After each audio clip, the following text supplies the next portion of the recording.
to the Board of Health meeting, Littleton Board of Health meeting for Wednesday, November 10th, 2021. We'll start off with a 7 p.m. discussion and a COVID-19 update. Is Katrina in the audience? There she is. Right here. Hi. Hi. How are you? Didn't realize I was kicking it off today. Congratulations on the library. It's amazing. Thank you. It's nice to have it open to everyone. All right, let me see if I can get this going. All right, you are seeing my slides, correct? Yes. Great. All right, so let's do the state data. So just like we presented 2 weeks ago, things have been holding fairly steady. So the 7-day average of cases is about 111 or 1,100 a day. That's actually slightly higher than it was 2 weeks ago. But the other metrics, the 2.2% test positivity, average hospitalizations is 515, and the number of deaths is very similar to where we were 2 weeks ago. So that's holding steady. 1,700 cases today. Yeah, so you have to remember that Wednesday kind of captures the catch up from the weekend because people get tested on Monday. So Wednesdays tend to have more cases reported in one single day, but they spread out over the dates that they were tested. So that you kind of capture the weekend, people who didn't test over the weekend but tested Monday. Okay. Okay, so then we look at the CDC community transmission rates. Middlesex County is still in high transmission area. Actually, the rate last week, it was a slightly higher than it has been. We had kind of like bobbled right around 100 per 100,000, and now it's 124 per 100,000. Makes sense. We're 10 days after a holiday weekend with Halloween. This happened last year. So just we're a little higher right now. Test positivity, however, is stable, which is great. And then when we look at case rates by age group, this data is through last Thursday. It will be updated tomorrow. Things have been very steady. So this is data through October 30th. So just before the holiday weekend. So we will see what happens tomorrow. I did look at just the number of cases reported for each age group today, and they are slightly high. They are higher in the 0 to 4, 5 to 9, 10 to 14, 15 to 19, 20 to 29 age groups. And the other age groups are either stable or actually lower if they're in the booster age groups, which is great for the older age groups. So we'll see if that holds true tomorrow. But so the younger age groups, we might see some increases in the rates when the data comes out tomorrow. So let me look at local data. This again is data presented from the DPH as of the 2 week period ending October 30th. There were 13 cases in Littleton that week, which was a nice drop down from our peak of 54 2 weeks before that. I think Jim reported that this week's number is going to be very similar to that. I think he said 14, but there was a little confusion about the date period that he gave us. So I'll wait for tomorrow to confirm that one. So hopefully it will, but again, we're looking a week back. We have a week look back. So this data keeps being a little delayed. And then when you look at the areas around us, Littleton's, we had that peak of 54.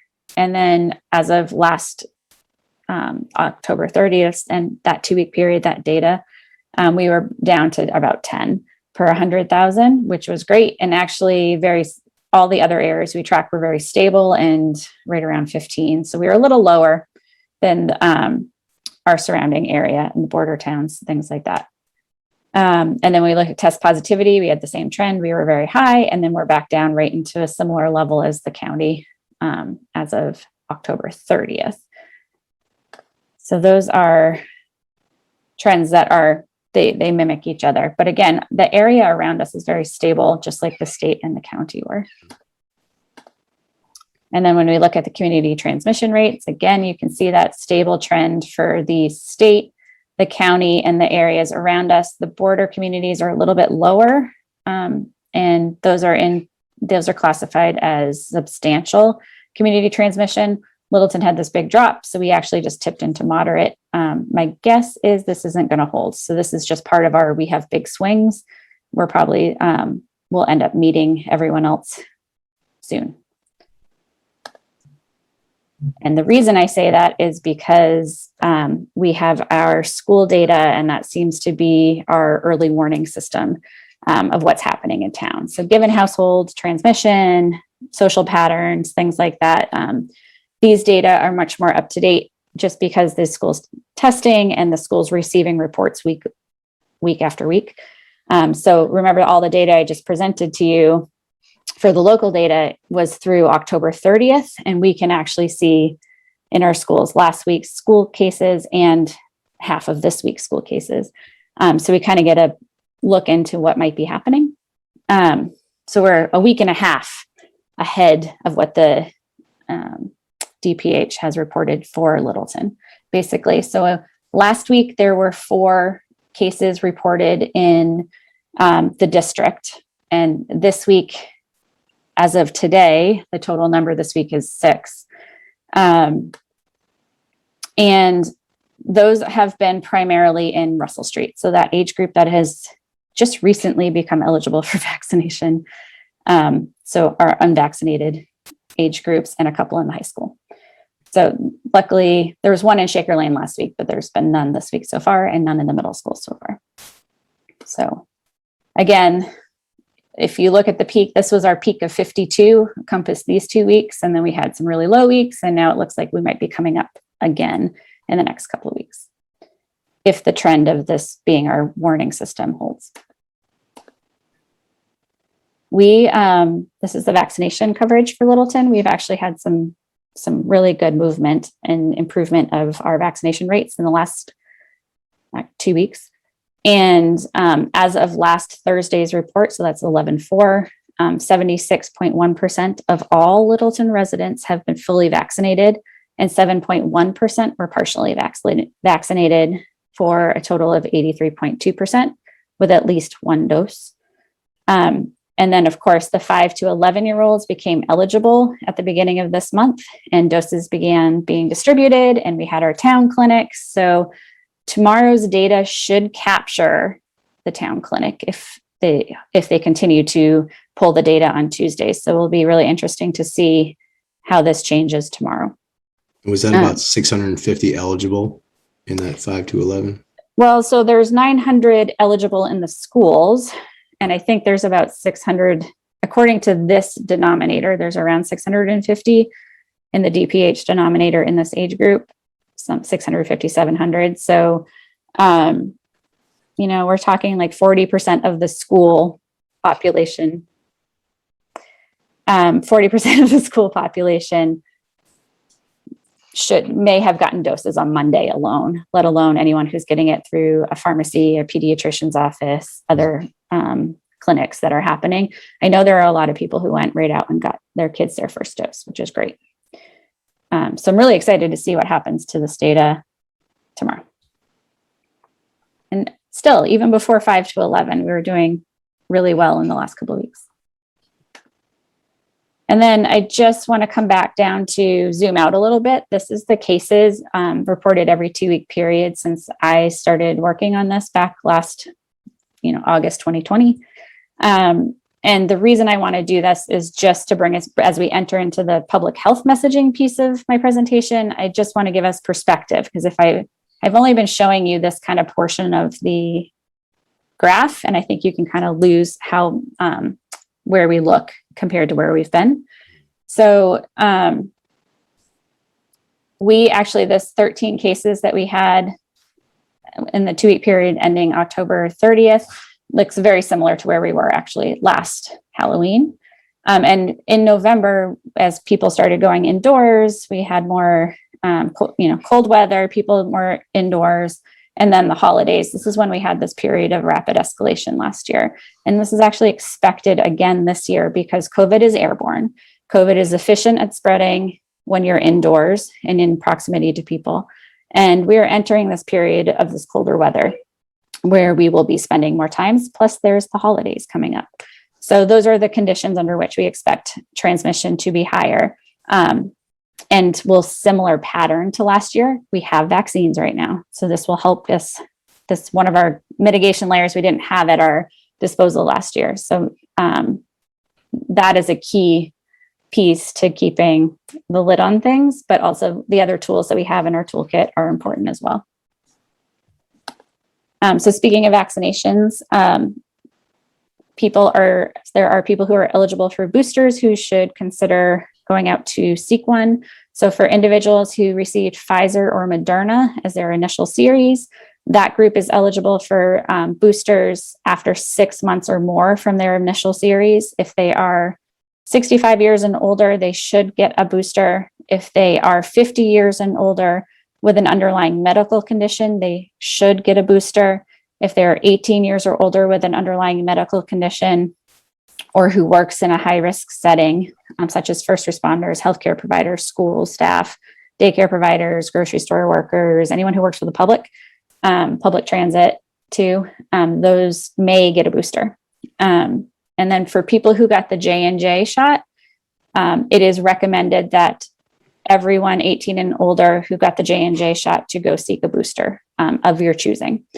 And again, you can mix and match, So you may go get the booster that you can either access or that you would like to have. And if you have questions about which booster is right for you or whether you're eligible for boosters and it makes sense for your health situation, then please reach out to your doctor or your nurse or pharmacist with any questions. And then, as we mentioned earlier, Pfizer COVID vaccine is now available for children 5 to 11. The vaccine is a 2-dose regimen with 1/3 of the dose that was administered to everyone who was 12 and older. And reports are that there's some 15,000 kids in Massachusetts who've already received their first dose. And it was reported that about 900,000 children across the US have received their first dose as of today. So there will be a lot of data coming out about the safety and efficacy about these vaccines in very few weeks from now. So if anyone is just wanting to wait a little bit to learn more, we've got lots of people who have shots in arms that we will be learning from very shortly. Again, every pediatrician, medical group that I have seen has recommended that children 5 to 11 get vaccinated. And pediatricians are definitely willing to answer questions if you have questions about this vaccine and your child and whether it's right for them. So please reach out to your pediatrician with questions about this. You can definitely go to vaxfinder.mass.gov to search for locations. There's definitely a lot of local clinics, pharmacies, those things going, your pediatrician's office, those will all have appointments if you are so inclined to take them. And then as we enter into this holiday season, we have more tools in our toolkit than we did last year. And so I think these holiday gatherings are important for our mental health, for our social health, for our families. It's time to reconnect. These are important holidays. And the good thing is we have the tools to make them safer. We can't eliminate risk, but we can make them as low a risk event as possible. And so we can enjoy them. So it is highly recommended that everyone who is eligible to be vaccinated go get vaccinated or to go get their booster so that you have a couple of weeks to build some immunity before Thanksgiving, especially those multi-generational holidays where you'll have people at varying risk for severe COVID. And then another way to reduce the risk of transmission is to use a rapid test, those over-the-counter rapid tests on the day of your event, such as a Thanksgiving dinner. Just to make sure those tests are really good at detecting who is contagious right now. So if everyone at your gathering does one before they arrive and everyone's negative, you're less likely to have someone there who is contagious and who would spread to others. And then you can also lower the risk even further by improving the ventilation in your home by cracking windows or running a HEPA filter. You can consider wearing masks and then also making plans for safer travel if you have to travel to attend. And I think it's really important to remember to not attend if someone in your household has tested positive or is sick, has symptoms. And if someone you have a known exposure to COVID, make sure you get tested before you go attend your holiday event. And again, thinking coming out of the holidays, remember that time right after Thanksgiving last year was a period where Littleton had a lot of cases and some transmission events happening. So trying to use a rapid test a few days after the holiday will help prevent onward transmission. So I think the message I really want to send to everyone is we can gather with our family and friends if and enjoy our time together and reconnect, but we should use the tools to help make that as safe as possible for everyone in attendance. So, and that is my last slide tonight. So what would you recommend for the 5 to 11-year-olds that just got vaccinated who won't be fully vaccinated by Thanksgiving? Wear a mask for the most part. 1 second, Kevin, I got a little question.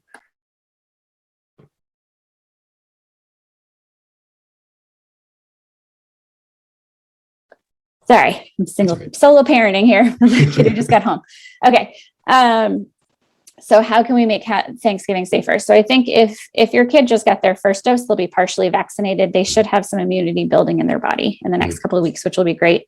But if they're participating in the school testing program, we should have a snapshot on that Monday of that week. You'll know on Tuesday whether they've been identified as a case or exposed to a case. Using those rapid tests are, I think, I've stocked up so that I can attend family gatherings with immunocompromised people over the holidays and do so without worrying that we are putting them at risk. So I would go to get some of those over-the-counter rapid tests. And then just depending on who else is in attendance and their risk tolerance and their health, we will add masks, meet outside, do whatever we can to reduce the risks. So, and I am going to go help my parents tomorrow. Just help them prepare for their house for winter. And I'm vaccinated. My kids didn't test positive this week. You know, there's I don't have many exposures, but I think I'm going to swab do the rapid test tomorrow morning just to make sure I don't bring that to my parents, right? Because I'm planning to spend a few days with them. So that's a key tool to use to help prevent transmission as much as you can. Got it. And then hopefully if they got their first dose soon, they'll be fully vaccinated by Christmas, which will be great. Awesome. Mike or Gino, any questions for Katrina? Comments?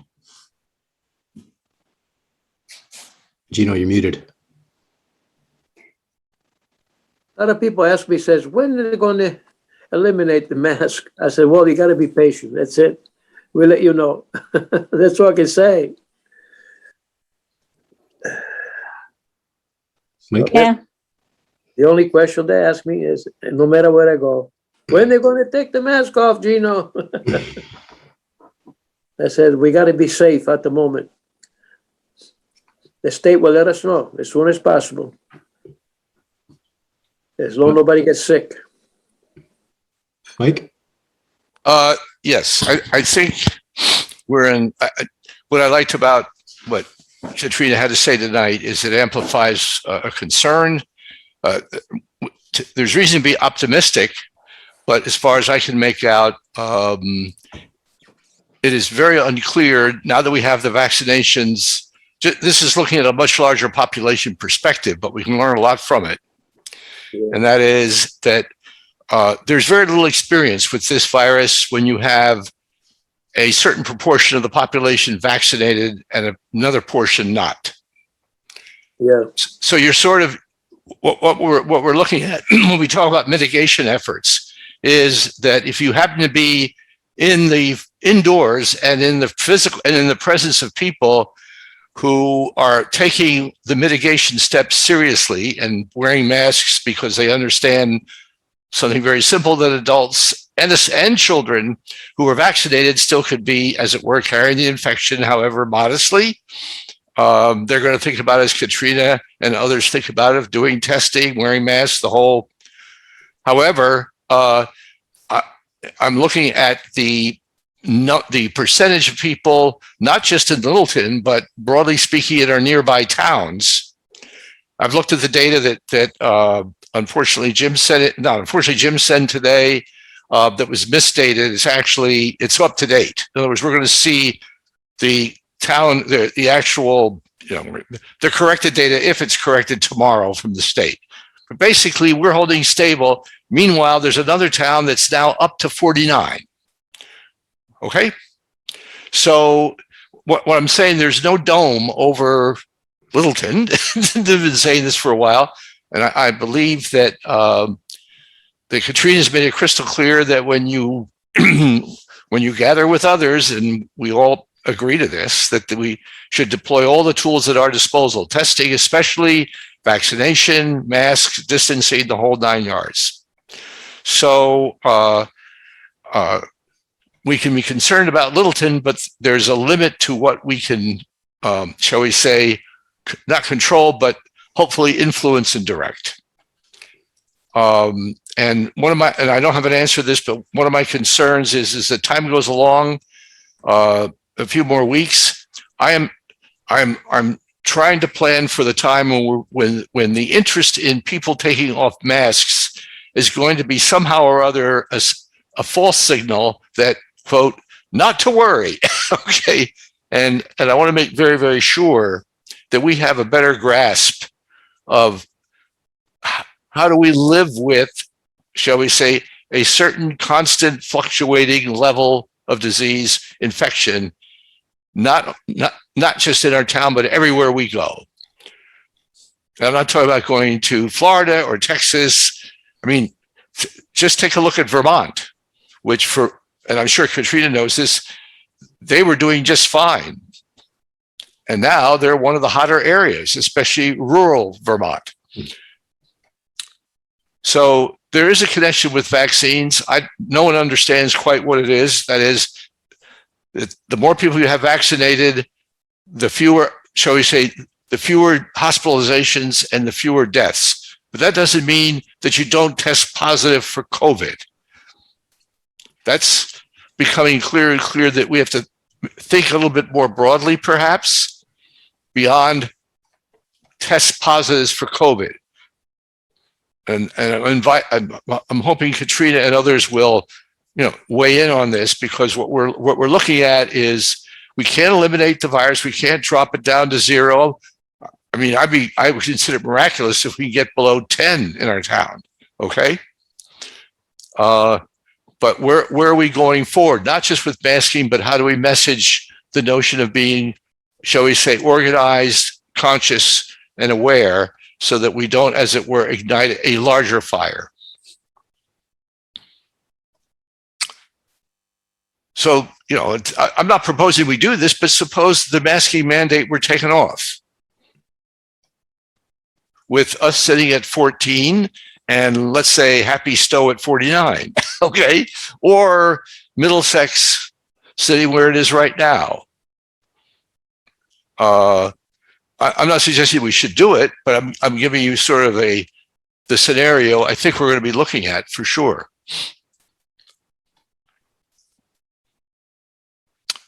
Katrina, want to go after that one? I don't have an answer. No, not an answer. I mean, I don't even have a suggestion. I do think we're. Am I wrong to even touch the subject? No, I think it's a discussion our community needs to have about what's the level we're willing to accept. I do think it's important that we get as many people vaccinated as possible before we drastically change the game. Drastically change the game? I mean, we're lifting a mask mandate. Like, the more people we have vaccinated, maybe the less, if your masks are providing a moderate layer and your vaccinations, and we're getting people boosted and things like that, then that's more, that should be providing a higher level of protection. No. And limiting transmission more. So I do think we need this conversation, because I do think in schools there are things,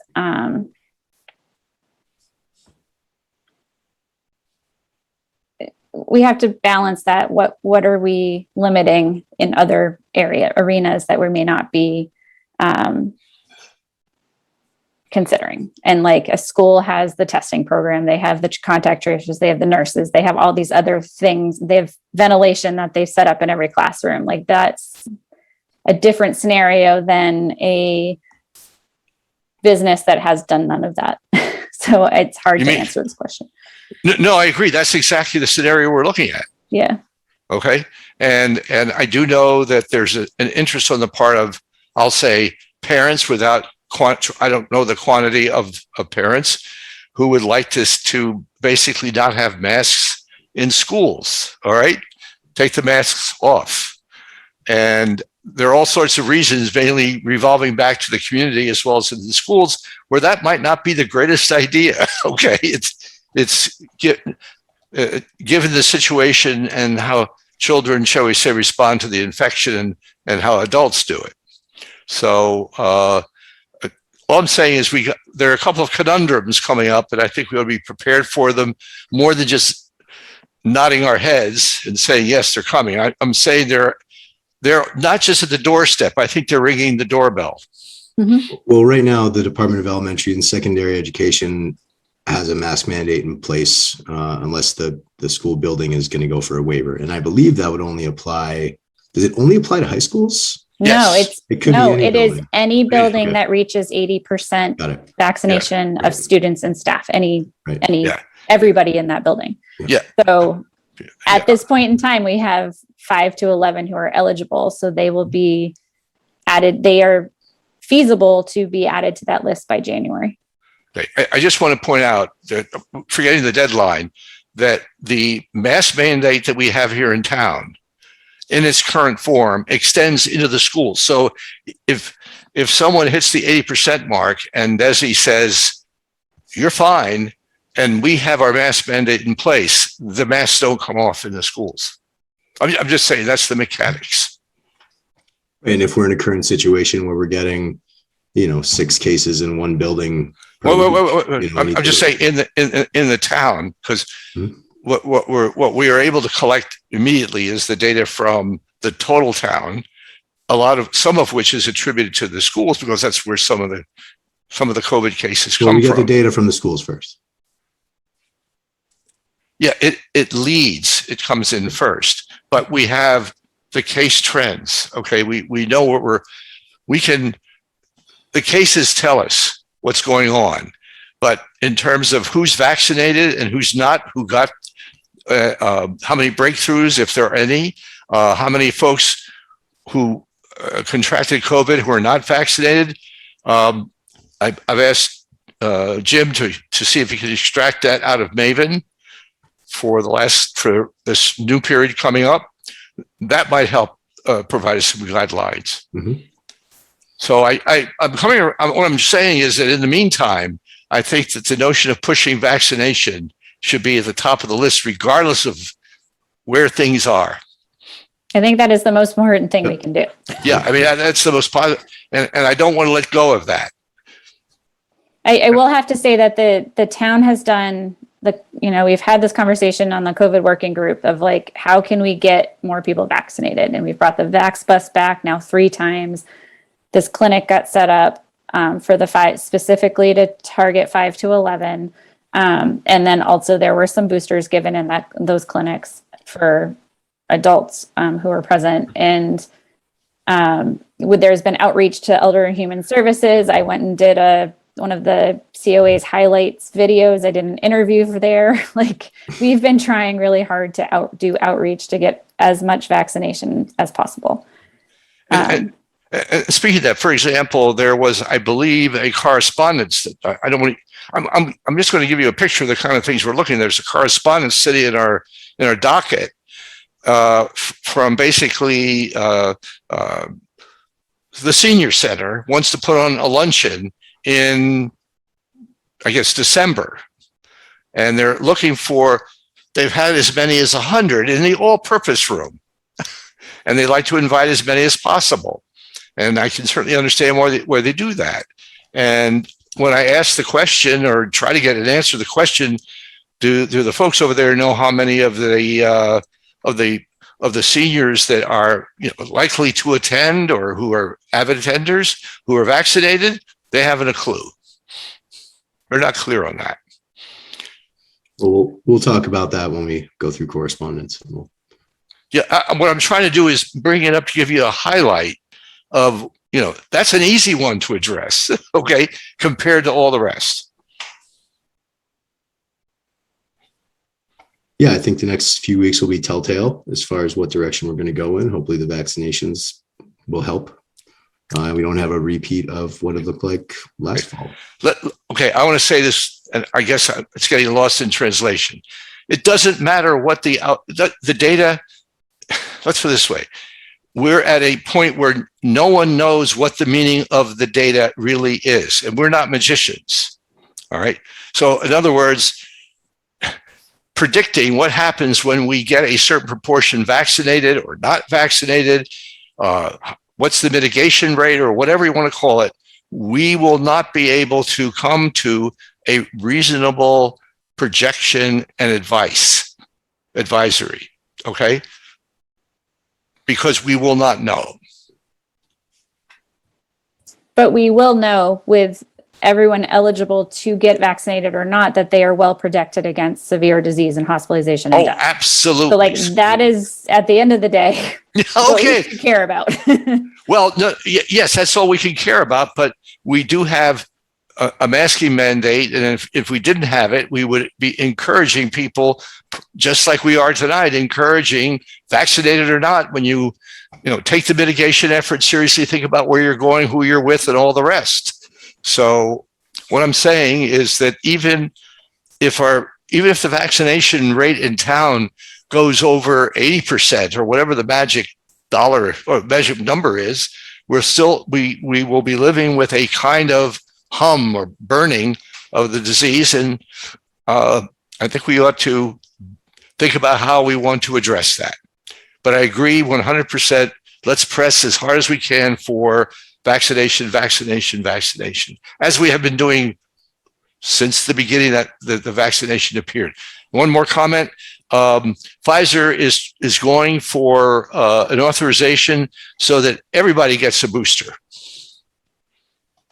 And the data is coming back. There is, and we don't need to go into the data at the moment. There is evidence that there is waning of some of these vaccines. And of course, everyone gets vaccinated at a different time. We'll have different immune systems. So that there's no generality here.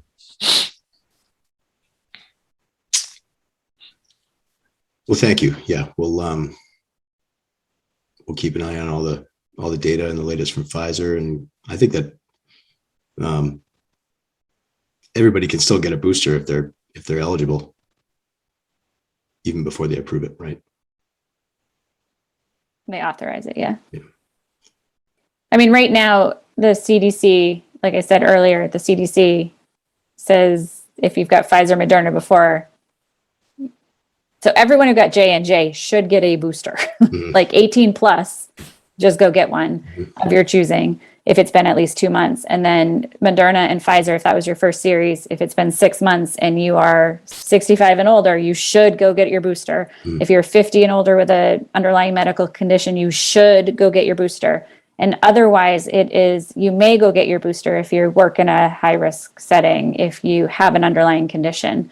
That's 18 and older. We're not talking the 12 to 17-year-olds. We're not talking kids. That's 18 and older for those boosters. All right. Well, thank you very much, Katrina. Welcome. We're gonna move on to our Janet. What time is our public hearing? The public hearing tonight is at 7:35, Okay. which is right about now if you wanted to. 2:30. If we could just push the discussions to after the public hearing, Yep. You can do that, yeah. if they're all here. It looks like both Cheryl Gould and Steve Marsh are here if you'd like to do that. Mike, did you have a comment? No, it's fine. I mean, you want to have the discussions first, so we then can go back to our other items that are on here, because we have to get ready for the business of the keeping BOH operational, as it were. Right. Yeah, I just don't want to hold these folks up. Agreed. Okay.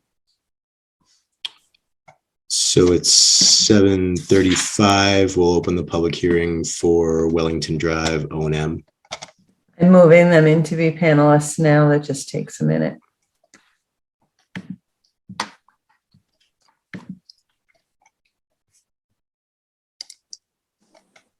And I'm not sure if anybody else is here. I think it's just Sherry and Steve. Okay. Hello, can you hear us? Yes, hello, good evening. Hello, good evening.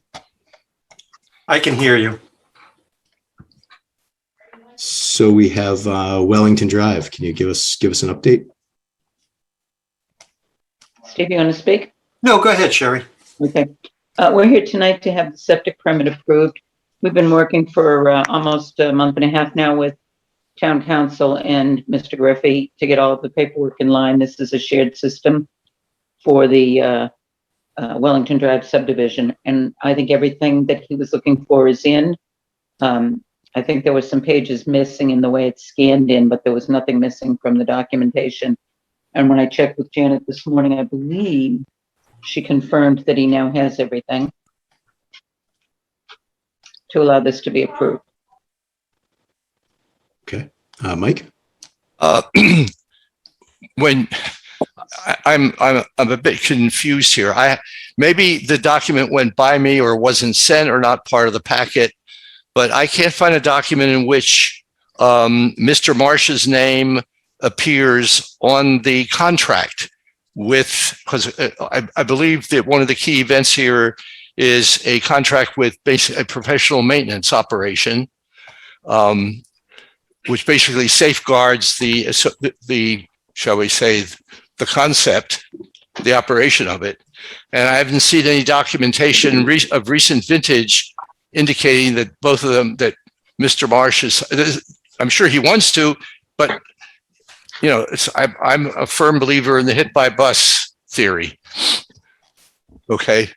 So without that document, I'm a bit confused of why we're viewing this as complete, because the materials that were provided, at least on the cover letters, would indicate that all we have are written statements by the provider that Mr. Marsh has agreed. I mean, I don't doubt that he has, but I think for the record and for the protection of the whole operation, including the Wellington group, that solve the mystery, I guess, is what I'm asking, Mr. Chair.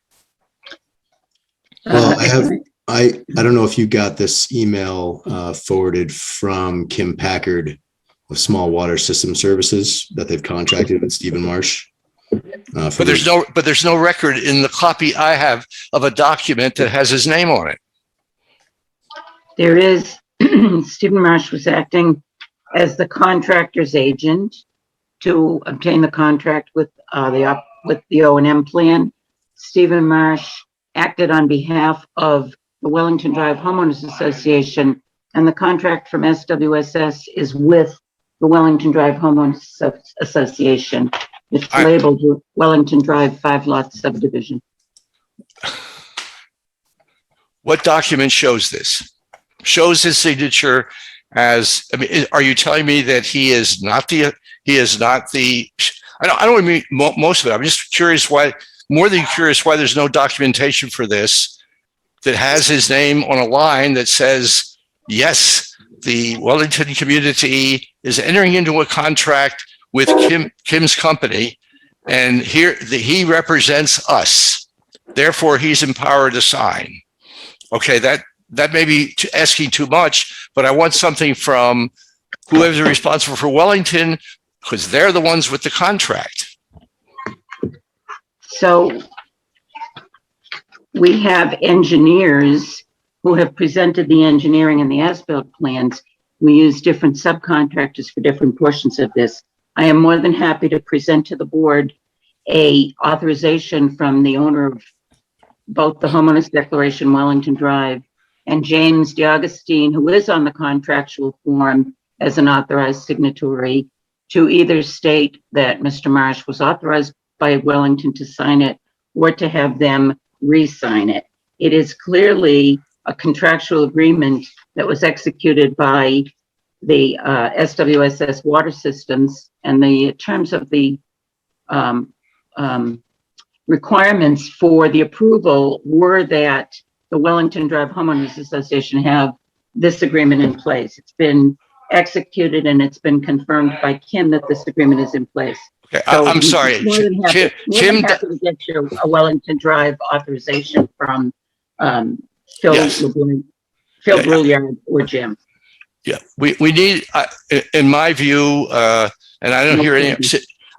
I now understand that, in fact, Wellington, the organization known as Wellington, is not appearing on it. And what we have here are the engineers agreeing to the contract, but we don't have Wellington agreeing to there's no one here on behalf of Wellington signing the contract other than contractors. I understand your concern. The obligation of Wellington is to have this operation and maintenance plan in place. It is in place. I will have the Wellington, I think it's an LLC, so I think it's the Wellington manager, Right.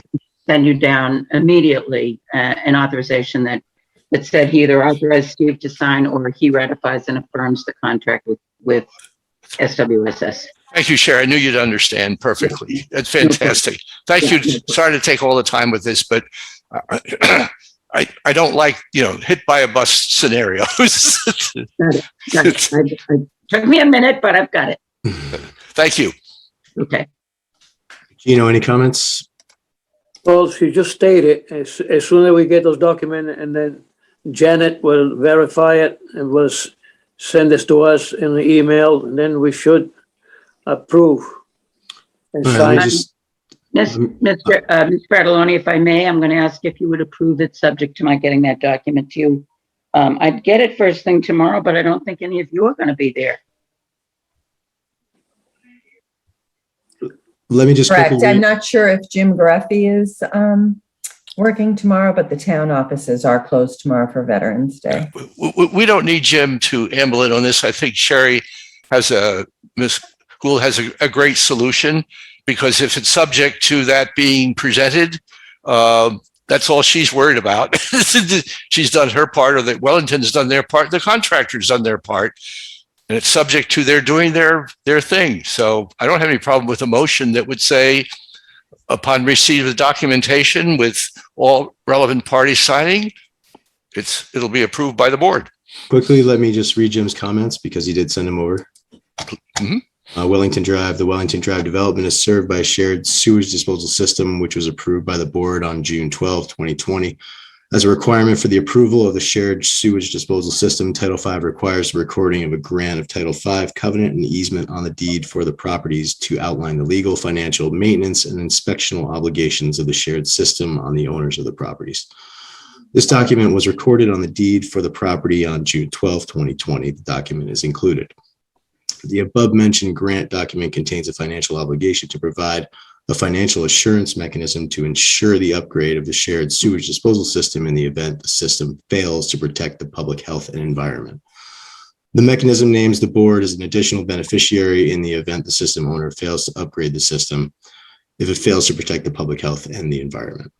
The financial mechanism offered by the developer and reviewed by town council is the Wellington Drive Septic System Escrow Agreement. This agreement establishes a replacement fund, requires an initial deposit of 10% of the cost to replace the system, and requires additional payments over the next 9 years until the mechanism is fully funded.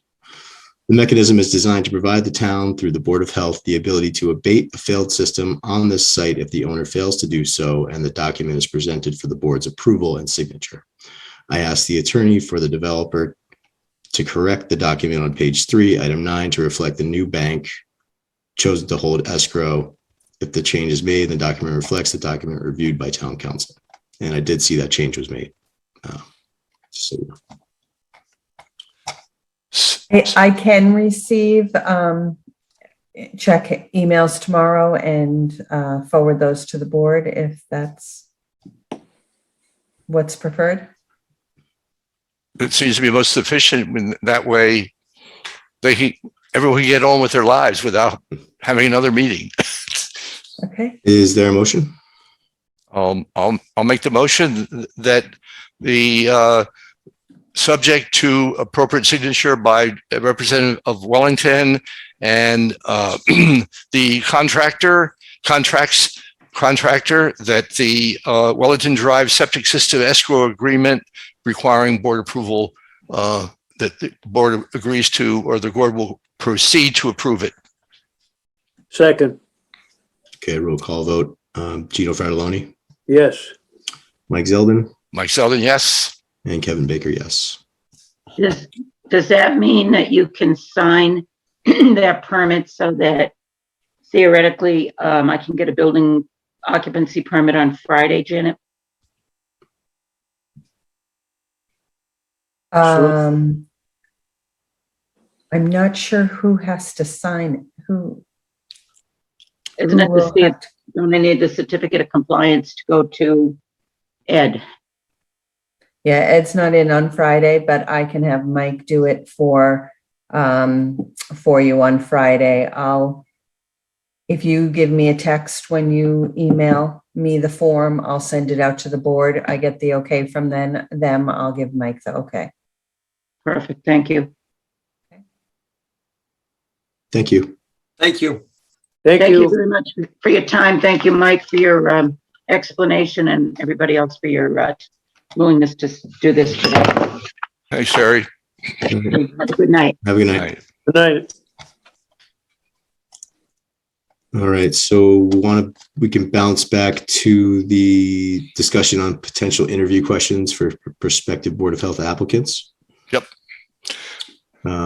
Mike, I read your email, read your list. I thought it was very well thought out and thorough, and I didn't have anything to add to it.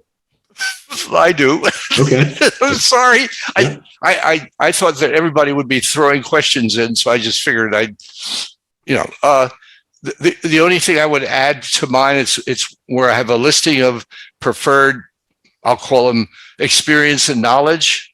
Mhm. Okay. The one thing that was missing was or experience and knowledge gained by on-the-job experience of 3 years or more, or service in a previous, or service on one or more committees or organizations within the town dealing with these matters. Okay. In other words, expanding slightly the requirement. So Janet, did you want us to present these questions? Yeah.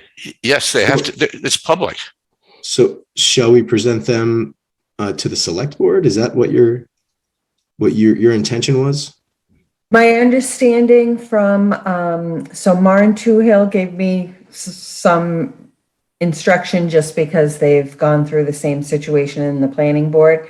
And she said they presented these questions ahead of time to the select board so that when applicants meet at your joint meeting, they will be asked those questions. Yeah. To be very direct, it is required. It is required by regulation that each applicant are asked the same set of questions. In other words, you can't. So whatever we submit, whether there's 1 or 100 people show up, they each get asked these questions. Whatever we decide to submit, to be fair. Okay. Mm-hmm. So the select board may present it one by one. We can also ask that all the questions be asked of them all, but whatever we do or whatever we ask for has to be followed. My suggestion is that, I took my lead from previous experience. I know something about the planning board, how it operates, and a couple of others, and I'm reflecting that right now. Mm-hmm. My suggestion is that why they think that why they have that view based on the information at their disposal. It gives an idea of who they are and all the rest. So that's what those questions, 1 or more, have to do with. So Janet, do you think you can add Mike's last question to the list? No, it wasn't a question. It was to my list. It's in my list. Oh, I thought you were adding it to it. I'm adding. It's not a separate question. I'm adding to the criteria that were in my question. Okay.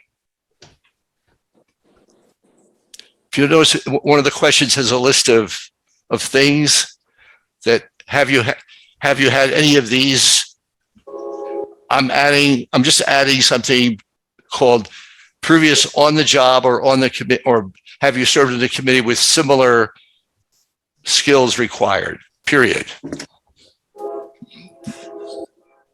And if you want, Jen, I'll be very happy to shoot you the edited version of this. That would be wonderful. Thank you, Mike.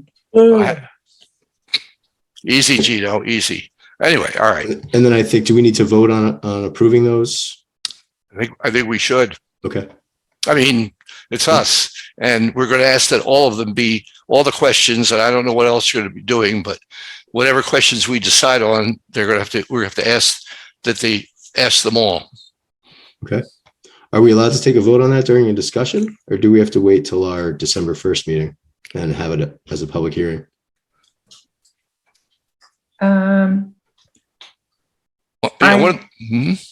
I think that you can vote on it because I don't think it has to be, it's amongst you folks, it's Amongst the not, board, you're not looking for public input on the questions. Okay. Is there a motion? Gino, you're muted, Gino.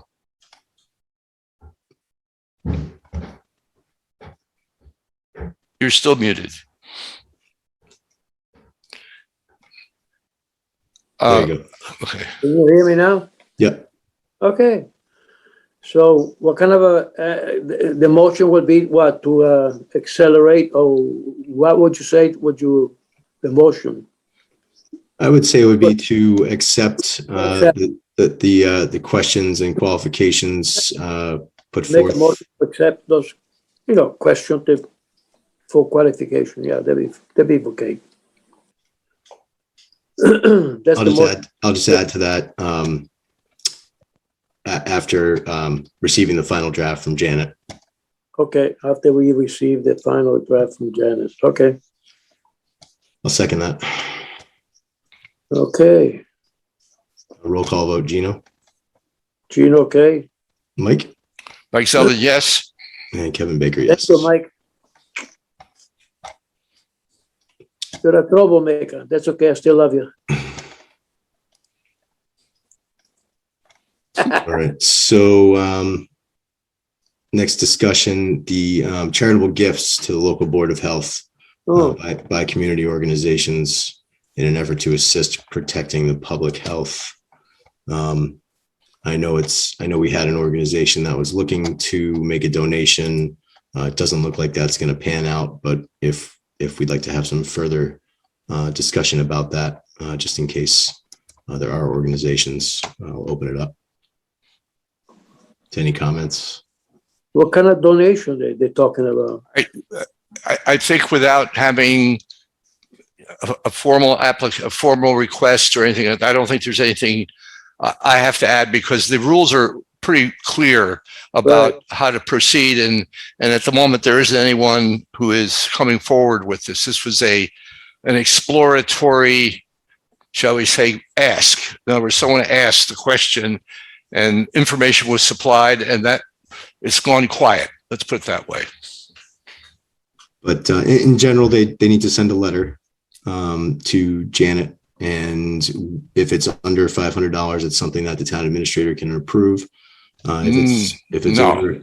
No, the way it works, the letter has to come to us, I think. Right, to us through Janet. To you in particular, okay, to the chair or acting chair or whatever. And obviously it goes through Janet. At that point, yes, it has to undergo the test of how much. And I think if it's $500 or less, it doesn't require a select board approval. All right. And we just send it on to the administrator to let them know what we're doing, and we can accept it. If it's more than $500, it has to not only get our approval, but also select board. That's standard for every committee, including the select board. So that's the process, I think. So there's no more comments on that. We'll move on to the discussion regarding following up on Tuesday night's meeting regarding the reorganization presentation made to the select board.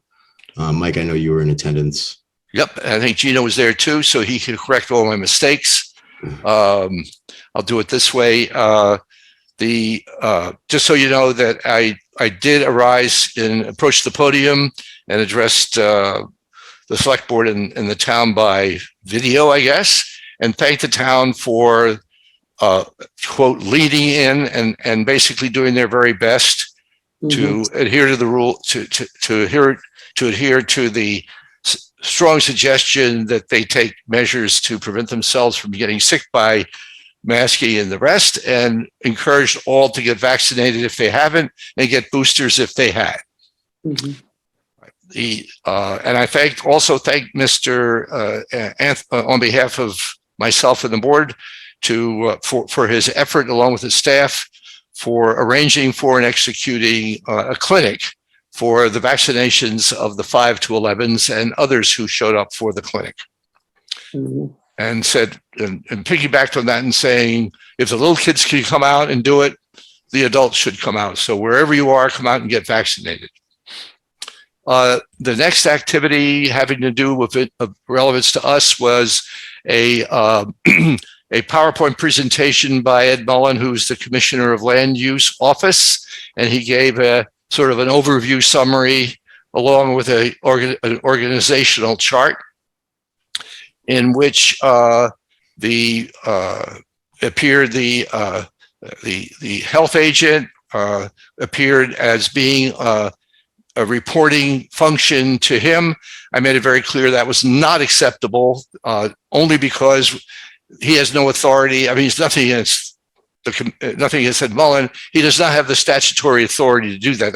That falls on us. That's strictly a BOH function. We're not able to have that handed off. The second thing is that there was discussion about the definitive story here is that in June, at the moment, our relationship, the town's relationship with Neshoba ends. So I want to be very clear about that. And so between now and then, we will be working to have put together for by Human Resources a suitable description of what we have in mind for, I'll call them a health agent sanitarian dash. All right. And that will be posted as a job opening. And then there's a very definite process for that. Reflecting on the fact that that we have not, beyond one or two instances, including, I think, Ed, I think, misunderstood and prepared something, but I've never seen it. There's been no further communication about what we have in mind for it. That is put on paper and made available to HR or anyone else. So after listening on how the process worked for the fire department, who already has candidates, let's be clear, it's different.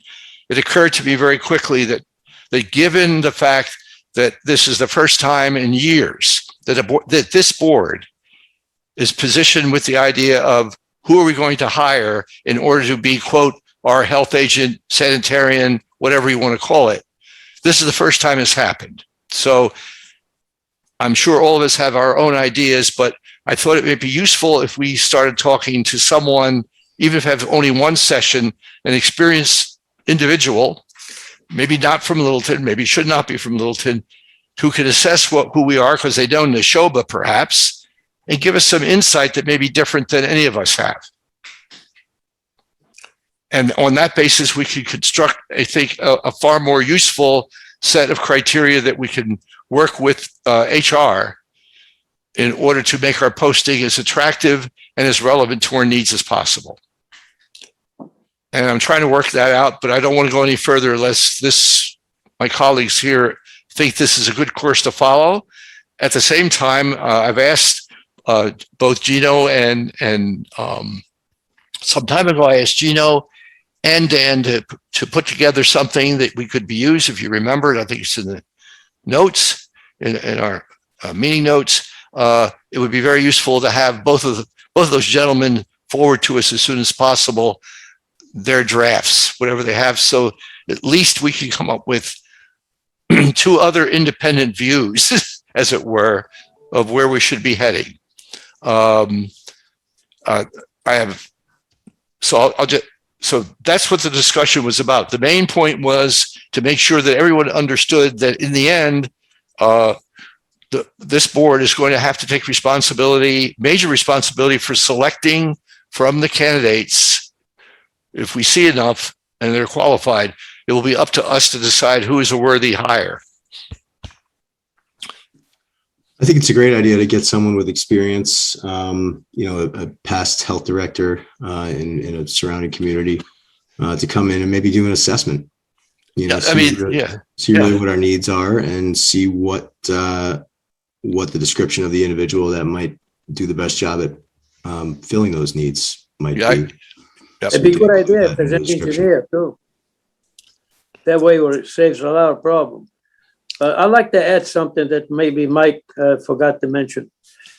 Anthony, the administrator in Littleton, he suggested in the event that we not find anybody so quickly, he will give us the next 6 months to find out and have the ability to be guided by Jim for 6 months.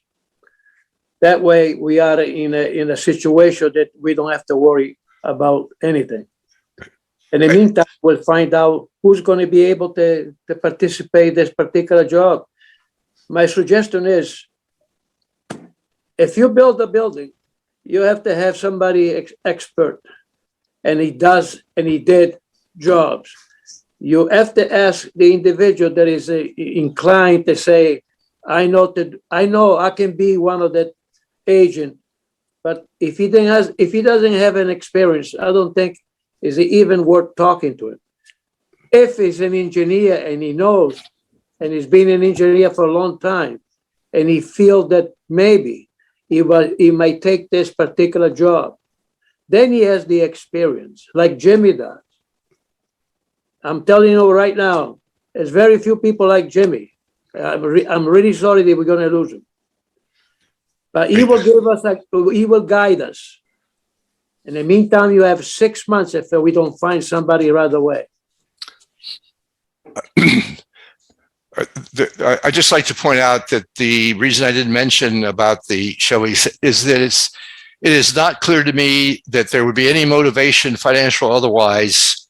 I just don't know, and I don't want to depend on the possibility that Neshoba will come in for a 6-month contract. I think they deal strictly in fiscal year terms, because keep in mind that they're also going to feel the crunch of the economy along with everybody else. And if housing starts don't pick up, they're affected by it. In fact, in many ways, just like we are. So, and I think we have to be very careful not to expect Neshoba necessary to say, okay, we'll do a 6-month agreement with you. There's absolutely no evidence to suggest that we can rely on that. So I just want to be clear. It's not that I'm against it. It's just that it's not an ordinary or even right now, I'm not even sure that the bylaws of Neshoba let them do it because of the way that they're financially structured. It's never a good idea to rely on a safety net. So why don't we do what we need to do and prepare some descriptions and agreed. Yeah. I have a short list of folks that I can reach out to regarding coming in and potentially talking to us about doing an assessment.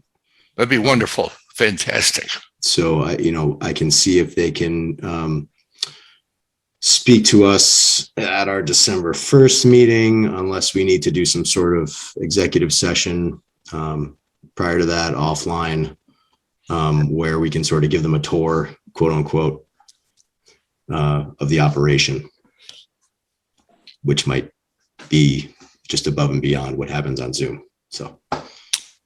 Yep. Executive. Yes, I agree. So are we okay to move on from that? Go ahead.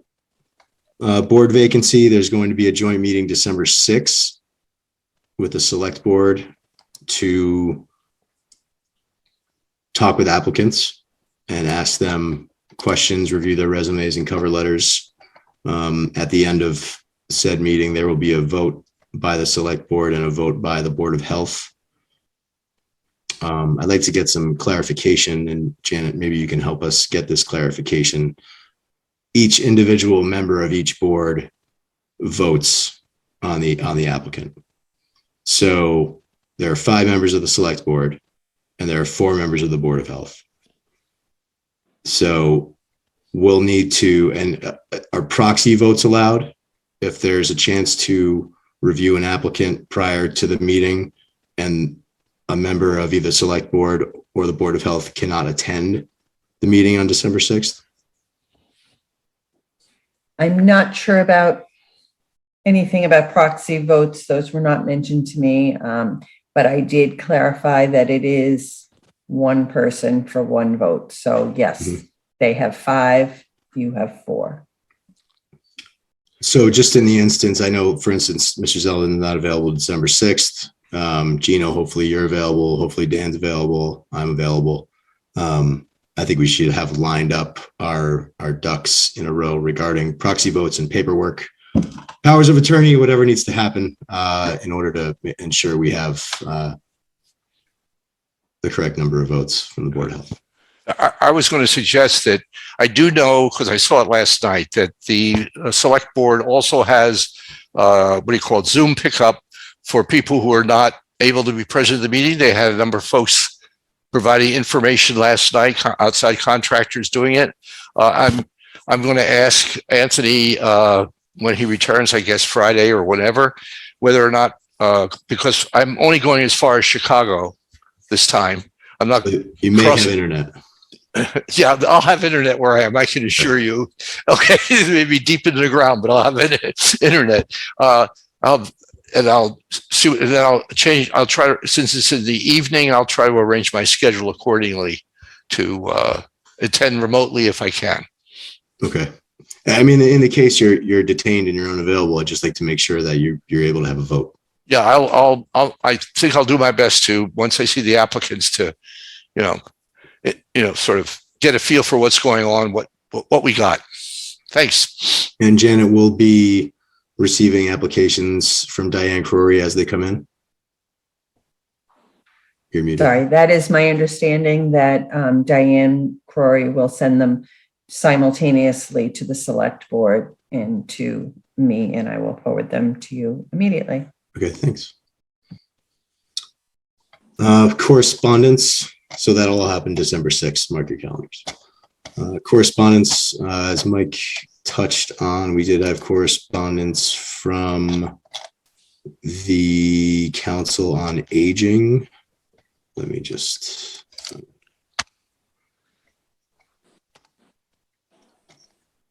Do you typically attend that dinner event? What day is going to be? December 6th? She didn't say. Good morning. I'm hoping to receive some guidance in regards to indoor dining. In December, the COA plans to hold an indoor luncheon for seniors in the town hall multipurpose room. Typically in pre-COVID times, we could seat 100 seniors in this space. There's currently no mandated indoor dining capacity restrictions, but I would appreciate guidance or feedback on a safer dining experience for seniors. Is there a table spacing or seat spacing number that you would recommend? Thank you for any information you can provide. Much appreciated. In reading this, the only thing I could think of is proof of vaccination, masking as they're coming in to sit, right, and unmasking at their tables while they're eating. However, providing a seating chart where people will sign in. We can see where they're sitting for contact tracing purposes. Those are the 3 recommendations that I had. I didn't know if Gino, you had any recommendations since you've been in attendance at this event. Yeah, I've been attending, and not to worry. I'll make sure it's going to be a little distance. Put the mask on and take the mask off while they're eating. As long as you have a couple of feet away from each other, they'll be okay. And also, if they have vaccine, most of them already have their vaccine. So, okay, I'd like to not contradict Gino, but I think that it would be worthwhile for both Jim and Gino to make a visit to, I don't want to mispronounce her name. You probably know how to say it correctly. It's Lisa Tritiak, is that correct? Tritiak? Janet? That's how I read it. I believe it's Liz. Liz, yeah, her last name. Oh, yeah. Okay, Tritiak is what, I'm sorry. Close enough. I think Jim ought to weigh in on this and have Gino with him if possible. If not, Jim could go over, because there are issues having to do with how the Council on Aging operates when you say you must be vaccinated to come in. There's an issue because they accept public funds, and unlike a movie theater, you may not be able to do that. And the idea of having one of the most vulnerable demographics in town all stuffed into a room is probably not the greatest idea in the world at this point in time. I just don't. I'm very concerned. Yeah, honestly, I mean, it sounds like a horrible idea. Yeah, I think it's. But you're not. They're going to have it. So let's provide them with some information so they can be as safe as possible. I think that the. Okay, but I think I'd like to have Jim go over there and definitely have a sit down, because I'm not sure that Liz totally understands the situation. Let's put it that way. I don't think she understands. Well, she's looking for guidance. Yeah, but I'm saying that what she's trying to do here has issues about transmission, of which I am fairly sure her information is not complete. It's not complete. Otherwise, she wouldn't be talking about, frankly, having it at all, because that group still remains a small bastion of unvaccinated, okay? And they don't talk about it the way that we might talk about it. They're of a different generation. What about the possibility of folks taking a rapid test before they go in? I asked, Jim should go over. I think maybe we should communicate with Jim in writing some of our concerns and let him, because he also has, it's sort of a grand case of the variants. He already has some existing state guidelines that were worked out a long time ago for indoor dining. I mean, this is not a new thing. There is spacing. What percent of the room, given its volume, can be occupied? Yeah, but there's none of that anymore. That's not true. You can put it in on, shall we say, when there is a threat to public health. That's what we're here for. To advise, but also, try to.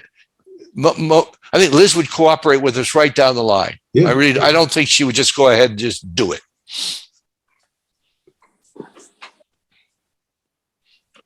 I'm glad that Gino's aware of the operation over there, so he can appreciate what we're trying to do. I'll be there. I'll be there. All right. I will reach out to Jim. Thanks a lot. Appreciate it. I mean, yeah. Okay. Any other correspondence? I don't see anything.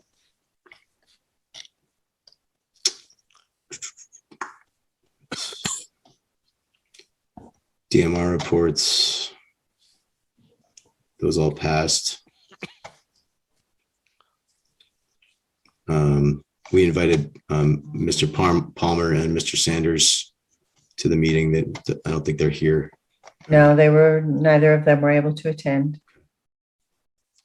So I guess that's it for correspondence. Yeah. Any member comments? We do what we can, and we do the best we can. No member comments other than that?